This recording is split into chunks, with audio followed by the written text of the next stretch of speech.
Good afternoon. Obviously, the impending conclusion of the Schumer shutdown is leading media coverage today, and I'll get into that shortly, but want to start with a couple of other national security issues first. First, on northwest Syria, we call on all parties to remain focused on the goal of defeating ISIS, de-escalating and resolving the Syrian conflict, and protecting innocent civilians. We hear and take seriously Turkey's legitimate security concerns and are committed to working with Turkey as a NATO ally. Increased violence in Afrin disrupts what a relatively stable area of Syria. It distracts from international efforts to ensure the lasting defeat of ISIS. It could be exploited by ISIS and al-Qaeda for resupply and safe haven, and it risks exacerbating the humanitarian crisis.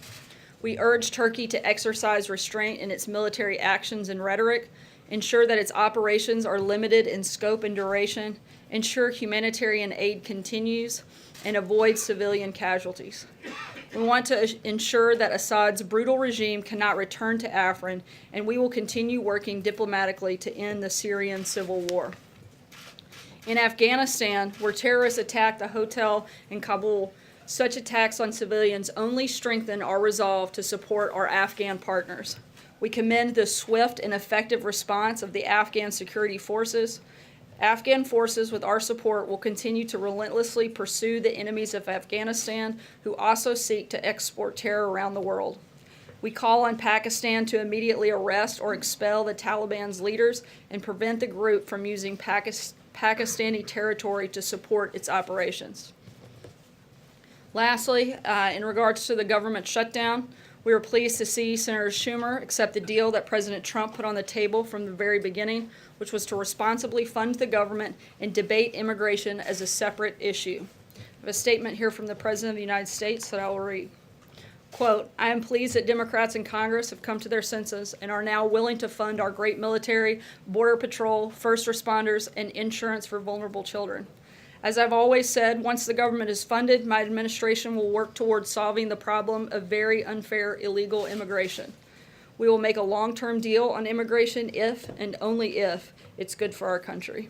End quote. And with that, I'll take your questions. Jonathan. Sarah, how is the president going to work with Democrats when he's running a campaign ad that is calling them complicit in murder? How is he actually going to show leadership on this? Look, the president's number one focus is our national security.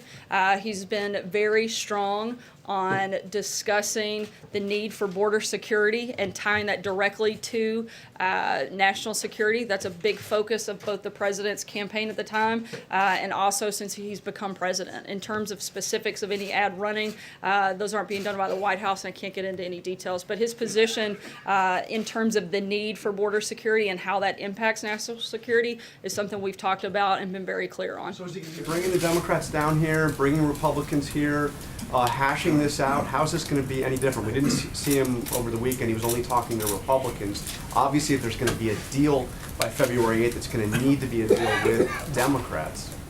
Look, we've been very clear about what we want to see in any legislation, and I don't think that there's a whole lot of daylight between where we are and where the Democrats are. We certainly want to negotiate and get to a place, and we're hopeful that we can do that over the next couple of weeks. John? Senator Schumer on the floor claimed that the deal that he had on the table for Mitch McConnell today was much different than the one that he had last week. How did the ball move forward, if it did at all, between Friday night and this morning?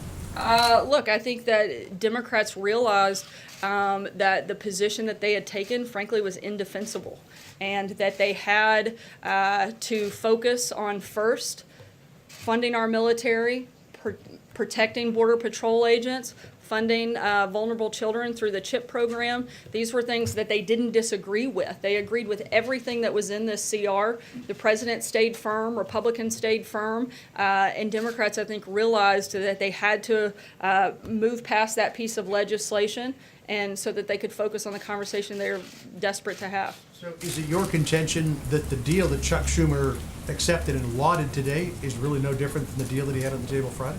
I don't see it to be drastically different, no. Major. Just so we understand, is there no interaction, and was there no interaction between the president and the campaign committee in the creation of that ad? Did he approve it? That's something I wouldn't be part of that process, Major. I couldn't speak to that. But it's an important Said question. Donald Trump and I approve this message. Again, the president has some liberties that I don't. That would be something I would have to check on, but I would refer you to the campaign because they're the only ones that can speak specifically to Podium that describe issue. that as an accurate representation of his belief about what Democrats are and what their position was during the shutdown, that they were complicit and would be complicit in any future murders because of the shutdown. I think that if people are unwilling to secure our borders, that they're unwilling to end chain migration, unwilling to end the visa lottery system, unwilling to fix all of the problems that we have in our immigration system, and aren't willing to negotiate and actually do things that fix that system that we know to be problematic, then yes, that would be a problem and certainly allow for future incidents to take place. John? So just Sarah, real quick, is Sorry, let me it a bounce around. two-year requirement required from the president for defense spending going forward? Is that one of his top goals for the budget negotiations going forward? Not just this fiscal year, but 2 years on defense? Look, I'm not going to negotiate with you here, but we've made clear that Expressed I'm not on the finished. Hill. We've made clear that that's certainly our preference. John? Thanks, Sarah. The president several months ago called on Congress to provide a legislative fix for those 700,000 or so DACA recipients. Is it his position that he would sign such a bill, a clean bill, or would he insist upon funding for that border wall with Mexico? Certainly, we want to make sure the president and the administration have laid out what we'd like to see. Those priorities haven't changed. A solution on DACA, into chain migration, into the visa lottery system, and funding for border security that would certainly include the wall. On another issue, tomorrow, I believe, is the beginning of the final round of negotiations concerning NAFTA, the North American Free Trade Agreement. How are those negotiations going right now? What we're hearing right now is that they're not going well. They haven't been going well over the first 5 rounds. Is the president prepared to pull the U.S. out of NAFTA? Look, we don't have any specific announcements, but we actually feel like things are moving forward. We're going to continue in those negotiations, but as the president has said many times before, he's going to make sure that he gets the best deal for America and American workers. That's still the focus, and that'll still be a topic of discussion as we move in these negotiations. Dave? After this shutdown episode, does the president feel like he can deal with Democrats anymore? I mean, for example, Senator Coons said over the weekend, he implied that the president didn't know the difference between authorization and appropriation, and there's been other leaks about conversations behind closed doors. What is the president's level of trust with the Senate Democrats going forward? I wouldn't say it's the highest level of trust, but I think we're certainly hopeful that we can reach an agreement on responsible immigration reform. We've laid out what we want, and we hope that Democrats, we know they agree on most of those components, and we hope that they'll come to the table ready to actually make a deal and less focused on playing political games. On immigration, you have the budget, you've got infrastructure, other big things you want to get done. Is that going to be possible after this fight? We hope so. We hope that Democrats, again, will not play politics and they'll focus and put the needs of the country ahead of the political gamesmanship that they've been playing over the last couple of months. And we hope we can move that ball down the field on a number of issues, but starting with the budget and then moving into immigration. Peter? Would the president support a pathway to citizenship for Dreamers? We have said that we would support a permanent solution for those in the DACA program, and I think that would address that in that front. Clear about that. You must have some position on this. The president clearly has conviction on this issue. So does he support this divisive issue, a pathway to citizenship for these individuals? I think on the specific, the number of people that are already in that program, we do hope to find a permanent solution that would address that. To be clear, legal status versus pathway to citizenship, or does it not matter to the president? I think that's part of the negotiation process, but right now, again, we want a permanent solution for that program. But we also want to keep, a big priority for the administration is making sure we don't find ourselves having this same battle in 2, 3, 4, and 5 years down the road. So we have to have a responsible immigration reform that addresses a number of issues, not just the DACA program. David? I just want to follow up on that question. You just said there that you would be open to permanent legal solution for the 690,000 people in the DACA program. What about beyond that? There's a lot. Axios had a story last week that said an internal White House administration memo estimated that what the Democrats want would potentially legalize 3 million Dreamers. Where did you get that number? And what is the limit that the president has on how big this population of dreamers really is? I think the DREAM Act would be predicted to legalize 1.7 million. Where do you draw the line? Look, again, I'm not going to negotiate with you any more than I was going to with Major. This is something that we're going to work on with Congress and look for the best solution for our country, as long as, too, again, don't forget, a big priority for this administration is making sure we address this program in its entirety, not just that one piece of it. You said this program, I mean, again, there's certain people who've had the DACA protection, other dreamers decided not to apply for various reasons. Is the White House open to addressing a deal in this go-round for a population that's larger than just those who had DACA? We're open to having a debate on a level playing field on this issue and negotiating that with Congress and making sure that we get the deal that meets the criteria that we've clearly laid out. Blake? Sarah, thanks. One clarification before my question. The president is still planning on going to Davos?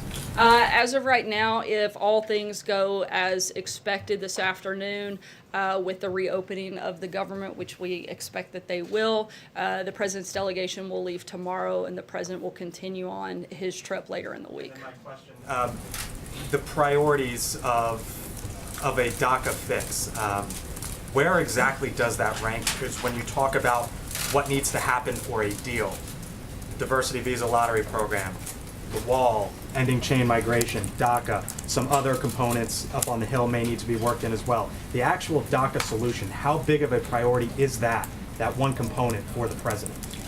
We look at all of those as equal parts in this process. That's why we laid out what we called our 4 priorities and listed that as one of them. So a DACA fix is on the same level playing field as the wall? Look, we know that that's going to be part of this negotiation. That's something the president has committed to do, but we don't want to do that without the other 3 components. It's like having a stool with 2 legs. It doesn't work very well. We want to make sure that we're addressing this more fully and in a responsible way, so that we're not just kicking the can down the road, but we're actually dealing with the issue more long term. Steve? Sir, we haven't seen the president for a couple of days. What has he been doing behind the scenes as this drama has unfolded? Look, we've put out a number of readouts. He's had several different calls, both with members on the Hill. He has met with a number of his cabinet to manage the shutdown. That was a big priority for the president, was making sure that this was well managed and that it wasn't, as Director Mulvaney calls, weaponized as it was in 2013, and making sure that as we could make the impact of the shutdown have as little effect on Americans as possible. That's been a big priority for the president. I think that it certainly went much smoother than it has in the past, but also the president was putting pressure and standing firm on exactly what he was willing to do and what he wasn't, and it very clearly worked, because we're back where we basically started on Friday, and the Democrats have now allowed this to move forward. Hopefully the House will move this through quickly, and it'll be at the White House for the president to sign, and then we can start immediately on discussions on immigration reform. See him, Sarah. When will we see him? We'll keep you will posted. there be a We'll signing certainly make sure you guys are aware when that time comes. Will we see him sign the thing? Or? Certainly possible, and we'll let you know as the timing of that still isn't finalized. We've got to wait on the House piece. There's also OMB and legal reviews that have to take place before it actually finally hits the president's desk, and so a little bit of that's just a timing and formality issue. David? I was wondering, are we going to see him today, regardless of what the House does or doesn't do?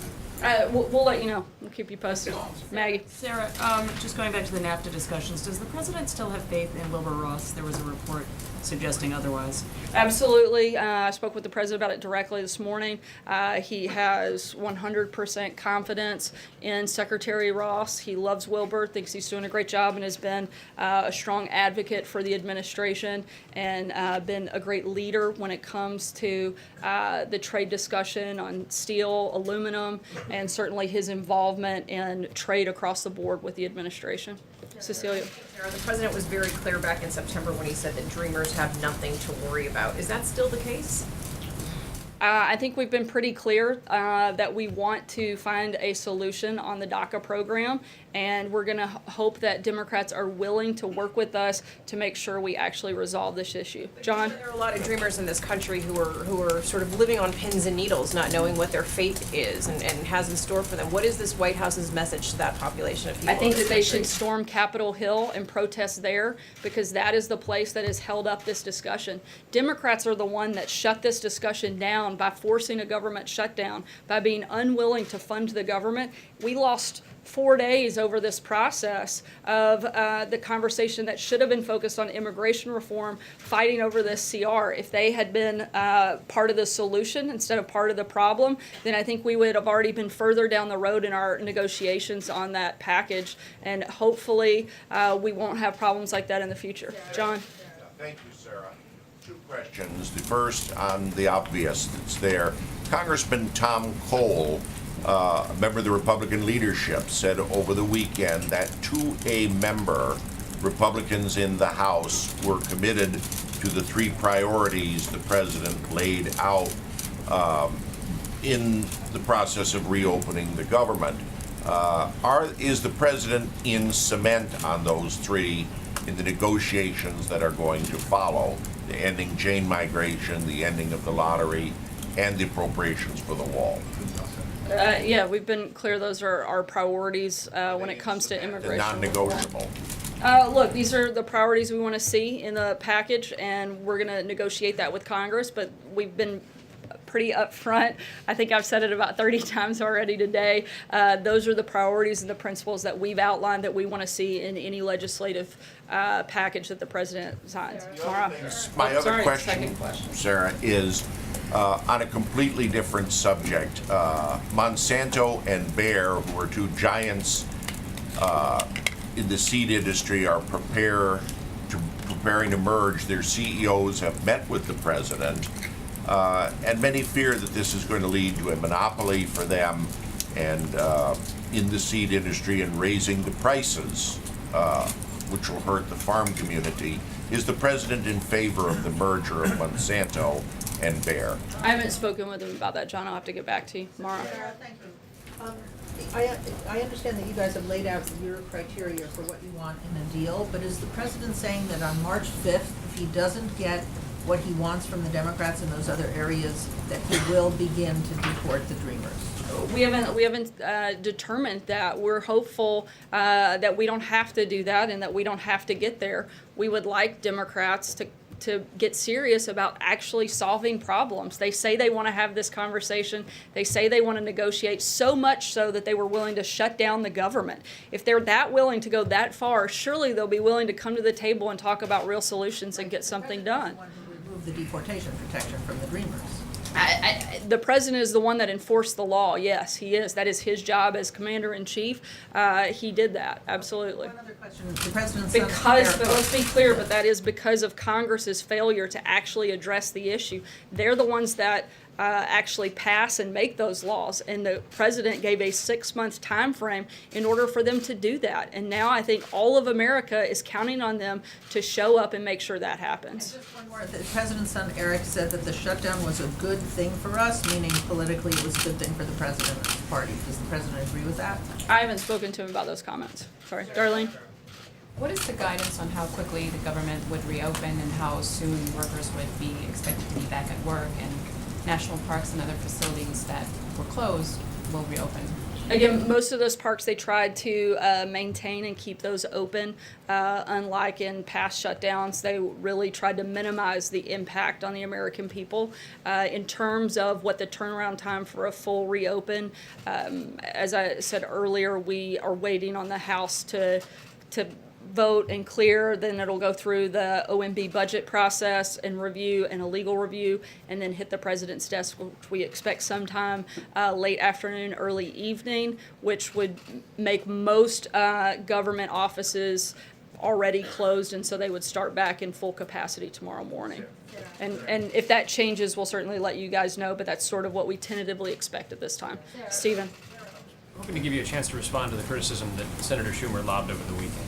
In addition to saying that the president negotiating with him is like negotiating with Jell-O, Today, the senator said that the great deal maker sat on the sidelines. Was it a concerted effort on the president's part not to reach out to him this weekend? Was that part of his strategy? Look, what the president did clearly worked. The vote just came in 81-18. I would say that those numbers are much more in the president's favor than in Senator Schumer's favor. I'm not sure what changed for him and what he gained other than maybe Nancy Pelosi taking a bunch of Republican members out for dinner to celebrate their shutdown. I'm not sure what other positive things came out of this weekend for Democrats. Yeah, sorry, Democrat members. I'll take one last question. Kristen? Just following up on that, in addition to Chuck Schumer saying the president negotiates like Jello, even Leader McConnell said he wasn't completely clear on where the president stood when it comes to some of these immigration priorities. So is the president shifting his policy positions behind the scenes under pressure from his conservative base? Not at all. The president, as well as the administration, we've laid out clearly in a 3-page memo what our priorities are, what our principles are for this process, and we have been very consistent on that front. Jason Miller and John Kelly have veto power over any immigration deal. Jason Miller doesn't work in the administration. The only person I'm aware of with veto power in this country is the president. Thanks, guys. Take one on Pence in Jerusalem.